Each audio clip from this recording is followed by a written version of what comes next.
In this episode, we're going to talk about how you need to test yourself, push those boundaries, get out of your comfort zone to really try to achieve a level of mastery. Stay tuned.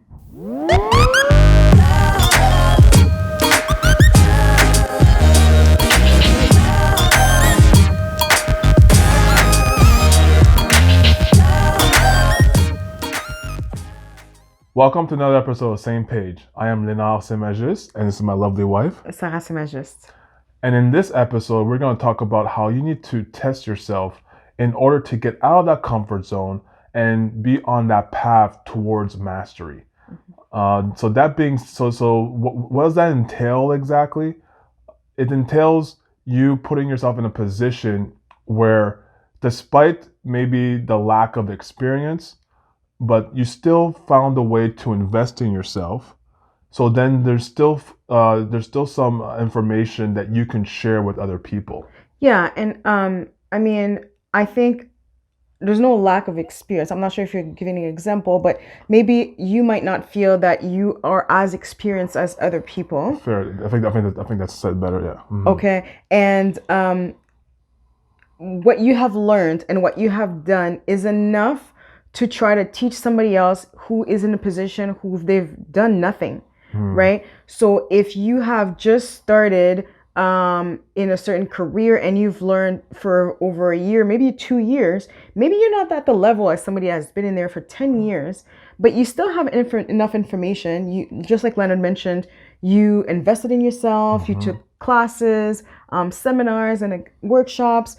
So if somebody is asking you questions about your path and your career and your craft, I think it's okay to coach them in a certain way about what you've experienced and what you've learned. You know, you're obviously not lying or coming off as this big shot who's done it all, but you have enough knowledge to share with somebody else.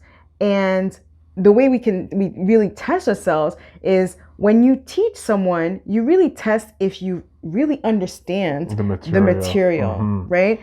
So that's sort of what we mean by you can test yourself once you've started learning your craft. Exactly, because I know for me, like I always thought that at least for me personally, like you have to be a guru in order to be in a position where you can teach others.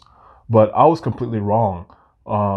So like just as Sarah alluded to, the fact that you have invested in yourself and the fact that you've taken numerous classes, seminars, and workshop for a span of a couple of years, you've gathered a lot of information. And then we are people that actually take action. So through those experiences of us taking action, we've definitely experienced a lot of things that a newbie hasn't even come close to experiencing. And then that is enough information for you to be in a position where you can share. And then also you can provide a certain comfort level with the person, because it's like, okay, well, they've only been doing this for this much and they've done so much, right?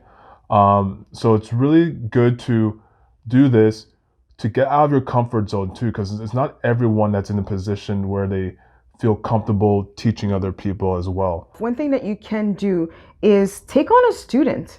You know, that doesn't necessarily mean that they have to pay, but somebody who's interested in what you're doing, they want to learn more, dedicate your time teaching them what you've learned. So write a short outline of what that's going to look like. And what are you going to teach first, and what are you going to talk about, for maybe 4 calls in a row.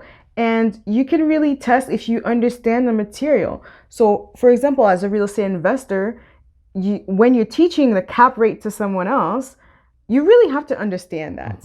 When you're teaching someone how to analyze a deal, you really have to understand how and be able to explain it. I think I've read somewhere that if you can't teach something to a 5-year-old, then you don't understand it. If you're unable to find the words to really break it down so that they can really understand in layman's terms, not these overly complicated terms, then you haven't really understood what you're trying to teach. So in order to really test if you understand your craft, if it's to explain it to someone else. Mm, And our coach says the teacher learns the most. exactly. As you're teaching, you'll probably want to make sure that you're actually doing the things that you're teaching, right? Because sometimes you fall off track and you get distracted by other things.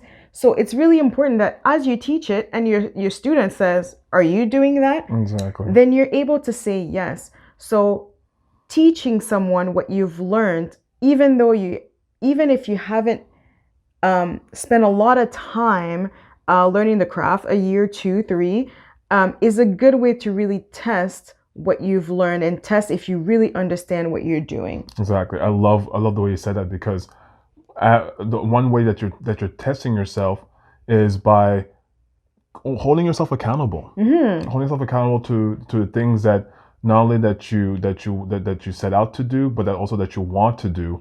One of the benefits of actually testing yourself too, it's a way for you to give back.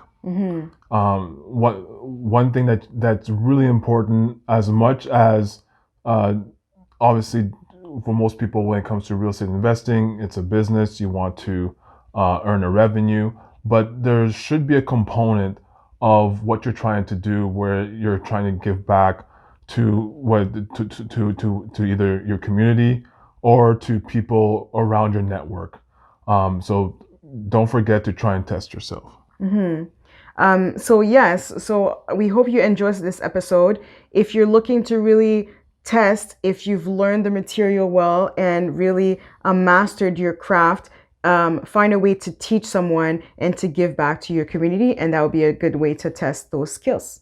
Absolutely, yeah. And as always, please comment, subscribe to our YouTube channel, and when you do, you get the notifications when we release a new episode, which is once a week.